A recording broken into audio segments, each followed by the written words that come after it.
Hingga kurang dari 100 hari masa jabatan Joko Widodo sebagai presiden berakhir pada tanggal 20 Oktober tahun 2024, upaya oposisi untuk melengsarkan presiden yang akrab disapa Jokowi itu masih belum berhasil, karena upaya-upaya mereka untuk melengsarkan Jokowi seperti membentur tembok tebal yang bahkan diretakkan pun tak bisa. Analisa Hatta Taliwang, Direktur Institut Soekarno-Hatta, menyebut ada 5 variabel yang membuat upaya oposisi itu gagal, diantaranya karena kondisi ekonomi yang belum mencapai tahap di mana masyarakat bisa mengamuk, tetapi sedang mengarah ke sana. Alasan lain adalah karena kampus telah dibungkam, sehingga mahasiswa sebagai agen perubahan, tak dapat bergerak seperti ketika mahasiswa menumbangkan Orde Baru pada tahun 1998. Presidium Hizbullah Indonesia, Sri Bintang Pamungkas, termasuk yang tengah berjuang agar Jokowi segera dapat dilengsarkan karena menurut aktivis yang telah bersuara lantang sejak era Orde Lama itu, Indonesia hancur-hancuran dipimpin Jokowi. Di tengah perjuangannya itu, Sri Bintang Pamungkas mengatakan, Prabowo sebenarnya dengan mudah dapat menyelamatkan Indonesia, bahkan menurut dia, penyelamatan itu hanya tinggal selangkah lagi. Sebetulnya tujuan utama kita itu tidak bermaksud untuk menjatuhkan Jokowi saja, ya, tapi sebetulnya didasari oleh kenyataan bahwa Undang-Undang Dasar 45 itu diganti menjadi Undang-Undang Dasar 2002. Nah, sehingga perjuangan yang tadi Anda katakan lama itu sebetulnya sudah dimulai sejak 2002. Bahkan ketika 2006 ya, pada saat, atau 2004 lah, pada saat mau melantik atau bahkan dalam pemilu 2004 itu, kita sudah menolak SBY. Penolakan terhadap SBY itu bukan karena SBY saja, tetapi juga karena didasari Undang-Undang Dasar 2002 itu. Kalau ada yang menolak SBY tanpa sangkut paut dengan Undang-Undang Dasar 2002, itu karena beliau adalah orang militer. Ya, kita sudah mengalami bagaimana Pak Harto sebagai orang militer, ya, kita anggap sebagai kejam terhadap rakyat, ya, orang sipil. Jadi memang pikirannya adalah bahwa militer itu tugas utamanya adalah pertahanan negara, maka dia diajari untuk bertempur, ya. Nah, dan kenyataannya memang begitu, sebagai orang militer dia nggak bisa menata negara. Nah, lalu berbagai macam kekacauan yang ditimbulkan di zaman SBY itu, bahkan berbagai macam cara yang tidak benar di zamannya Pak Harto itu dikutip oleh Jokowi, ditambah itu tadi dia itu gila-gilaan gitu, ya, selain memang mempunyai kecenderungan kejiwaan. Jadi berlanjutlah perlawanan terhadap Jokowi itu. Tapi yang intinya sebetulnya adalah Undang-Undang Dasar 2002 itu. Nah, sebagaimana pernah saya sampaikan, ya, pemuda dan mahasiswa itu memang dibungkem, ya, dari kampusnya masing-masing untuk tidak peduli terhadap perpolitikan nasional, rakyat, bangsa dan negara. Ya, sehingga mereka kehilangan jejak, kehilangan apa tuh namanya, link, kehilangan keterkaitan dengan para pendahulunya yang ya berhasil menjatuhkan Soeharto, berhasil menjatuhkan Bung Karno. Nah, ini tidak terjadi itu, ya, karena putus itu, ada missing link, dan mereka nggak ngerti apa-apa tentang perubahan Undang-Undang Dasar dan ketatanegaraan. Mereka tidak sensitif terhadap penderitaan rakyat. Ya, jadi tidak berhasil. Nah, kemudian ditambah lagi bahwa Jokowi ini pinter, ya, SBY juga pinter juga.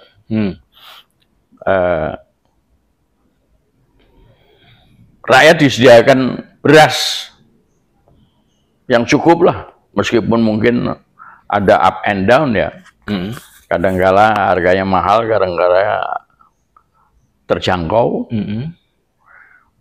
Meskipun petani pada umumnya merasakan penderitaan, ya, tetapi ketersediaan pangan khususnya beras itu dijaga, ya, sehingga ya seakan-akan masyarakat itu kenyang, ya, bisa makan selama masih ada makan, ya, tidak perlu demo gitu. Atau demonya ya setengah-setengah, karena mayoritas bisa makan gitu. Tetapi untuk menyediakan pangan itu supaya ada dan terjangkau itu biayanya luar biasa. Iya, betul. Impornya luar biasa. Betul. Ya. Nah, ini pinter-pinternya rejim, ya, menyediakan itu. Bahkan tidak cuman itu saja. Bagaimana agar polisi tidak membiarkan mahasiswa pemuda bergerak? Ya, itu luar biasa itu. Bahkan biaya untuk polisi ya saja, kepolisian Polri aja, katanya 4 kali lebih banyak dari TNI. Nah, TNI itu dibagi menjadi 3, ya, darat, laut, udara. Polisi itu sebesar itu pula atau bahkan mungkin lebih, ya. Bahkan dengan APBN saja kurang. APBN yang wajar ya, itu kurang. Masih utang dari luar negeri. Utang kita berapa banyak itu? Berapa? 8.000 triliun? 6.000. 6.000. 7.000. Lalu masih lagi dibebankan kepada rakyat. Dana haji. Orang nunggu 20 tahun. 20 tahun duit dipakai itu, disimpan dan dipakai itu berapa banyak sudah. Jalan tol naik, BBM naik, bensin naik, ya kan? Listrik naik, ya. Ada tapera, sekolah naik, iya, UKT naik, iya. Nah, ini nggak terhitung tuh. Jadi orang harus sadar, dan tidak banyak semua orang sadar. Saya kebetulan orang teknik. Itu ada hukum, namanya hukum termodinamik. Energi yang keluar sama dengan energi yang masuk. Kalau energi yang keluar itu besar, membesar, energi yang masuk juga harus membesar. Saya sama anak saya kalau lagi naik mobil, bensinnya kurang, saya bilang sama mereka, yang nyopir anak saya, jangan pakai AC, buka aja jendela. Maksud saya itu untuk mengurangi konsumsi bensin, ya, karena ya kalau habisnya itu persis sampai di rumah nggak soal ya kan. Tapi kalau di tengah jalan kan repot. Betul. Ya, jadi pengeluaran yang besar untuk polisi, untuk gaji MPR, DPR, DPD, kemudian gaji para menteri, Iya. terhitung yang dikorup. Apalagi kalau ada pemilu untuk biaya serangan fajar, itu pengeluarannya yang luar biasa dan harus ada pemasukan. Nah, pemasukan bagaimana caranya saja, ya. Nah, itu rakyat dikorbankan. Nah, kalau soal pangan itu memang perlu dijaga, karena nggak bisa orang akan mati kelaparan di jalan-jalan ya. Tetapi bangsa Indonesia itu lain, mereka itu tangguh. Yang namanya bayam saja bisa diramban, kangkung digot-got ada, kedikir, ya segala macam lah, termasuk batang pisang pun bisa diambil untuk dimasak, ya kalau perlu ya. Jadi yang kelabakan itu adalah justru orang-orang yang berpunya. Apalagi kalau kemudian dolar naik, ya itu yang punya dolar itu akan menyelamatkan diri, ya karena dolar itu utang yang harus dibayar dengan rupiah. Nah, kalau rupiahnya naik, Melemah. ya, nah, jadi melemah dan jadi per dolarnya jatuhnya harga dolar itu jadi tinggi, ya itu akan kelabakan. Nah itu jadi dugaan saya Jokowi itu tahu psikologi seperti itu, ya. Ya, jadi ya itu kemudian akan menjadi beban bagi Prabowo nantinya kan. Nah, kembali kepada soal people power ya. Itulah biaya yang dikeluarkan untuk mencegah people power itu luar biasa. Termasuk ya judi ya, yang online maupun yang bukan ya. Lalu korupsi, lalu narkoba, nah itu semua biaya itu yang harus dipakai ya sebagai sumber dana untuk membiayai, mencegah terjadinya people power. Kalau pemberian bansos termasuk nggak, Pak? Ya bansos itu untuk kemenangan pemilu ya kayak serangan fajar aja, ya itulah. Jadi selain mencegah terjadinya people power juga kemudian boneka-boneka kan harus diciptakan, termasuk boneka presiden harus diciptakan.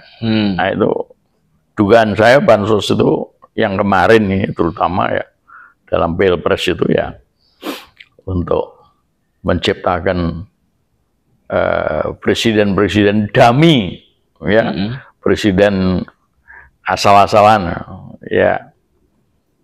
Entah Prabowo sadar atau enggak bahwa dia itu presiden dummy ya, bikinan ya.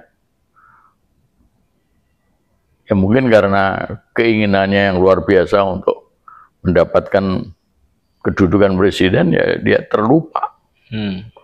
Lupa bahwa akibatnya itu luar biasa bagi negara bangsa, rakyat, termasuk dirinya sendiri. Keselamatan dirinya.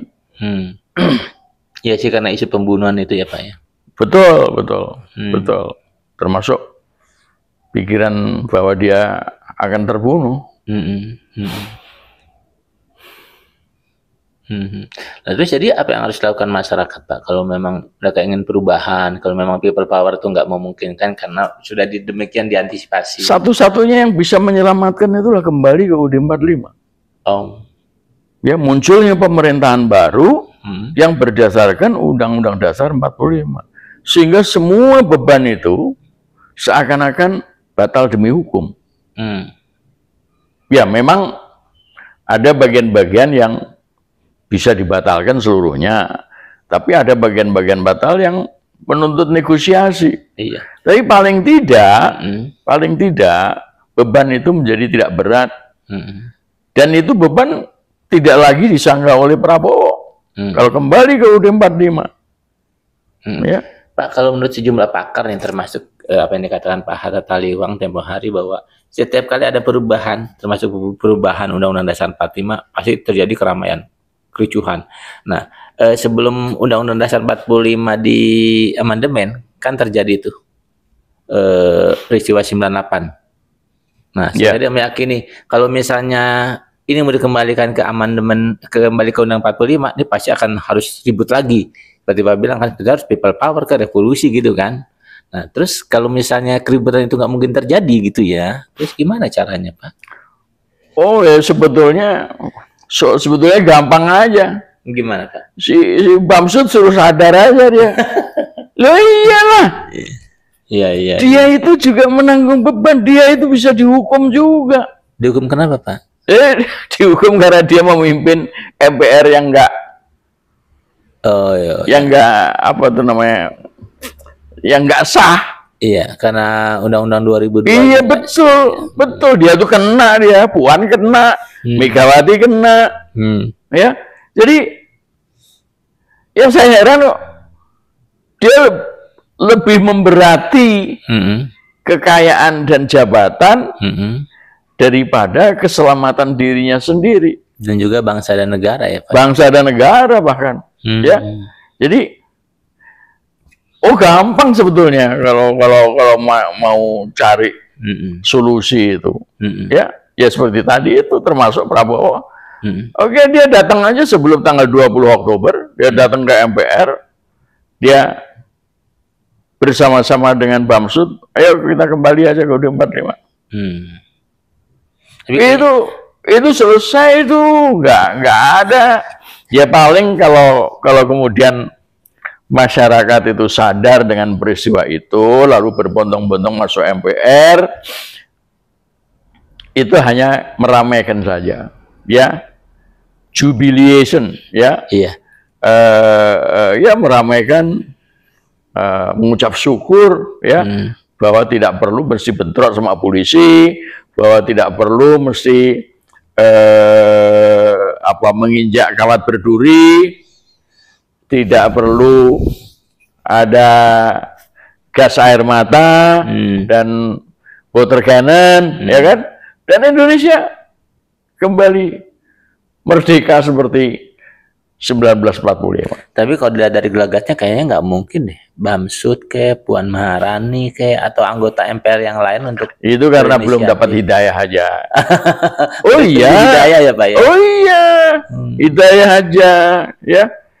Itu yang namanya Nabi Rasul Muhammad itu juga tidak henti-hentinya mohon kepada Allah untuk agar pamannya itu disadarkan mendukung Islam. Jawaban Allah ada, bahkan agak marah Allah kepada Muhammad, bahwa hidayah itu harus datang dulu dari Allah, baru kemudian terbukalah itu isi hatinya. Nah ini Bamsud, Bowo, dan lain-lain itu belum dapat hidayah. Tetapi siapa tahu? Berarti ini judulnya masyarakat Indonesia berharap pada hidayah. Iya. Loh, katanya kita ini mayoritas Muslim. Iya kan? Iya. 70-80%, ya. Di luar yang kafir. Iya. Ya. Itu Penting hidayah itu. Nah, para ulama itu harus ke situ pikirannya. Loh, kalau sampai nanti Pak Prabowo dilantik hidayah itu belum datang gimana dong Pak? Tunggu saja akibatnya. Iya. Tunggu saja akibatnya. Itu ancaman yang diberikan oleh Allah. Ya. Rabbana atina fid dunya hasanah wa fil akhirati hasanah wa qina adzabannar. Ya Allah, bebaskanlah kami dari api neraka. Ya memang kalau dipikir-pikir Bang Mesut kan juga Islam ya, sholat gitu ya. Puan juga, masa sih nggak takut bahwa... Ya karena nggak dapat hidayah itu. Belum dapat hidayah, belum dibukakan hatinya. Takutnya memang nggak dikasih hidayah, Pak, takutnya itu. Ya, Fir'aun aja dapat. Setelah mau meskipun aja. Meskipun pada saat-saat terakhir ya, jadi ya hanya badannya yang dimumi aja yang kemudian kelihatan ya. Nggak ada cara lain Pak selain berharap adanya hidayah. Ya people power tadi itu. Tapi nggak terjadi people power. Iya, ya karena itu tadi, karena memang rezim ini masih menginginkan kerusakan. Dan saya ulang lagi tuh, kerusakan di muka bumi itu udah disampaikan oleh malaikat. Bahkan memang kalau para pendukung Prabowo itu kan yakin banget bahwa Pak Prabowo itu pasti akan memberlakukan kembali Undang-Undang Dasar 45 gitu ya. Kalau Bapak memang nggak terlalu yakin ya Pak ya? Saya nggak yakin. Kenapa sih Pak? Kenapa ya? Karena sejarahnya seperti itu, sejarahnya itu sejarahnya Prabowo itu kelam, ya. Terutama ya karena pertama dia menantunya Soeharto ya. Masa kemudian melakukan penculikan dan pembunuhan. Ya memang mungkin Pak Harto saat itu lupa ada alinea keempat dari Undang-Undang Dasar 45 itu, melindungi segenap tumpah darah dan bangsa Indonesia. Ya tapi Prabowo kan enggak bisa apa itu namanya, begitu saja menuruti perintah Pak Harto. Kalau itu adalah demi apa yang dia lakukan itu demi Pak Harto. Ya. Mungkin juga enggak. Mungkin Pak Harto enggak pernah memerintahkan seperti itu, tapi itu dilakukan. Ya, jadi itu harga yang harus dibayar oleh Prabowo. Tetapi ya sekali lagi ya, Allah itu Maha Pengampun. Ya. Dan mestinya dia bersyukur sekarang ini, ya sudah diberi berbagai macam kenikmatan, ya tinggal satu langkah lagi, ya kan? Tinggal satu langkah lagi,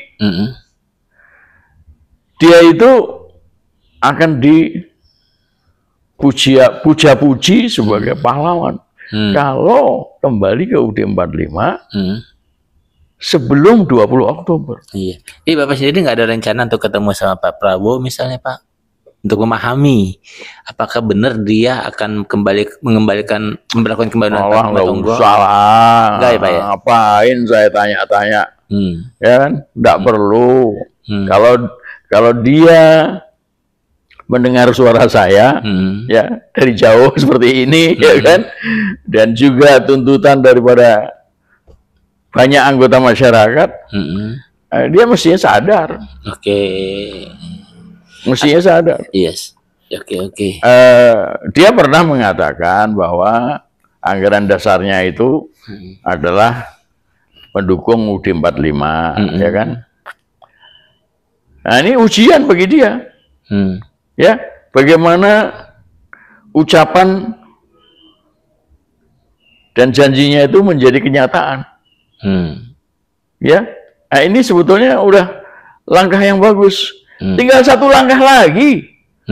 Bagaimana dia mewujudkan itu asal sebelum tanggal 20. Iya. Kalau sudah lewat tanggal 20 dia dilantik, nggak bisa. Pilihannya adalah dia melaksanakan kedudukannya sebagai presiden dengan beban yang begitu berat, atau dia dibunuh. Pak, kan kita tahu bahwa Prabowo itu seharusnya menang di 2014 sama 2019 kan. Tapi yang dilantik ternyata Pak Jokowi. Ada dugaan dia dicurangin. Nah, menurut Bapak mungkin itu peristiwa-peristiwa itu kan pasti menimbulkan jejak psikologi ya Pak ya.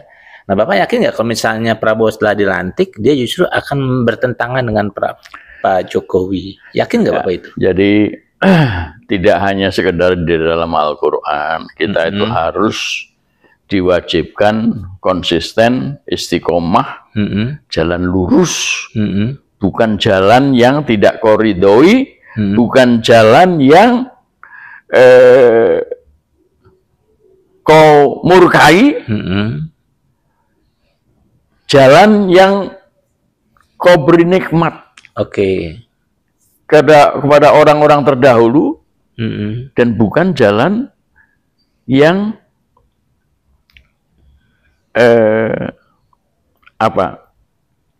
sesat. Itu Quran. Lalu Nabi itu tidak pernah berkompromi dengan musuh-musuhnya. Ya, itu peluan politik tadi itu. Nggak pernah. Jalan lurus. Siratal mustaqim. Nah, jadi ucapan Prabowo tentang kembali ke UUD 45 sesuai dengan anggaran dasar itu, itu sebetulnya tinggal ditambah satu langkah lagi. Ya, dan itu memang berat. Betul, pastinya begitu. Iya. Tetapi di dalam hal yang sangat berat itu ada hikmah, ada jalan terang. Di dalam kegelapan itu ada jalan terang. Ya. Itu Al-Quran bilang begitu. Bahkan dibayangkan seakan-akan tubuhmu itu terbongkok-bongkok karena menahan beban yang sulit ditanggung. Tetapi ada penerang. Jadi kalau selangkah lagi itu pikirannya benar, insya Allah dia mendapat hidayah. Selangkah lagi dengan mendatangi MPR ya Pak ya? Iya. Mendatangi MPR dan meminta MPR melakukan kembali Undang-Undang Dasar 45. Datanglah ke MPR, datanglah ke Bamsud, datanglah ke Puan. Aku nggak butuh presiden, aku nggak butuh jabatan itu. Kita selamatkan saja Republik Indonesia dan rakyat bangsa dan negara. Iya, selangkah lagi Prabowo. Waduh, luar biasa itu. Selangkah lagi Prabowo jadi pahlawan. Pahlawan. Wow, iya. Pahlawan nasional. Iya.